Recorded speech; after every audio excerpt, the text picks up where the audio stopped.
Hustisiya'y para sa mayaman, mahirap laging talunan. Matagal nang tiniis, pero oras nyo nang bayaran. Huwag sanang hintayin, kamatayan ang hatol sa'yo ni Juan. Ito ang kwento ng bawat Pilipinong naiwan ang tinig ng mahihirap. Ang laban ni Juan habang sila'y nakaupo sa kanilang upuan. Mga tao'y nagdurusa at nakabaon sa utang. Tayo'y magsama-sama, tumayo at lumaban. Nilaban ng hustisya para sa kinabukasan. At ito ang inyong tandaan. At huwag niyong kalimutan, huwag niyong galitin si Juan. Sa kanto naglalako, piso-piso lang ang kita, habang ang mga buhaya milyon-milyon ang binulsa. Pag mahirap ang nagkasala, kulong agad sa selda. Wala na bang pag-asa? Nasaan ang hustisya? Mga bata walang gatas, tinitiis ulam na asin, pero ang mga anak nila sa ibang bansa nagsha-shopping. Bakit ganito ang mundo? Bakit laging dihado? Si Juan ang lumikha, pero si Juan din ang ginago. Bakit ba kasi hindi kayo makontento? Pagod ng ordinaryong tao ang puhunan ng yaman nyo. Bawat luha ng ina,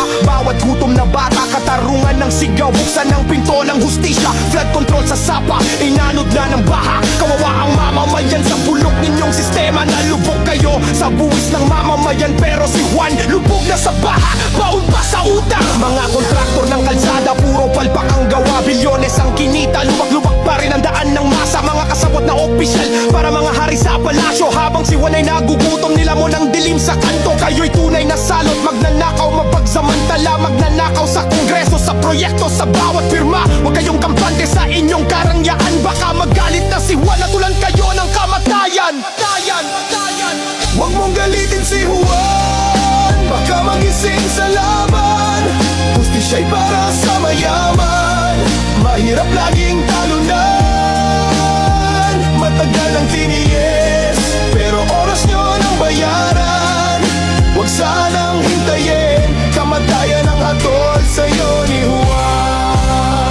Kung walang magnanakaw sa kaban ng ating bayan, eskwela'y puno ng libro, guro'y may dangal, magsasakay may patubig, ani sagana, manggagaway may sahod na sapat sa pamilya. Kalsada'y maayos, ospital ay kumpleto, bata'y nag-aaral, hindi nagugutom sa kanto. Sa halip ng bulsay, sariling inambag, yaman ng bansay sa tao na ilatag. Kung wala sanang korupsyon at gobyerno ay tapat, serbisyo'y mabilis, bawat tao'y may sapat, kabataan may pag-asa, pangarap ay abot. Hindi na kailangan ng ibang bayan at matakot, kalayaan ay dama, tiwala ay buo, batas ay pantay-pantay, wala na ang kalbaryo. Kung ang pondo ng bayan ay di na nilustay, Pilipinas ay taas noo, may tagumpay. Paninilay darating, di mo kayang takasan, dugot pawis ng bayan, ito'y inyong bayaran. Mga kasinungalingan mo'y isa-isang babalikan, sa dulo ng kwento lalabas din ang katotohanan.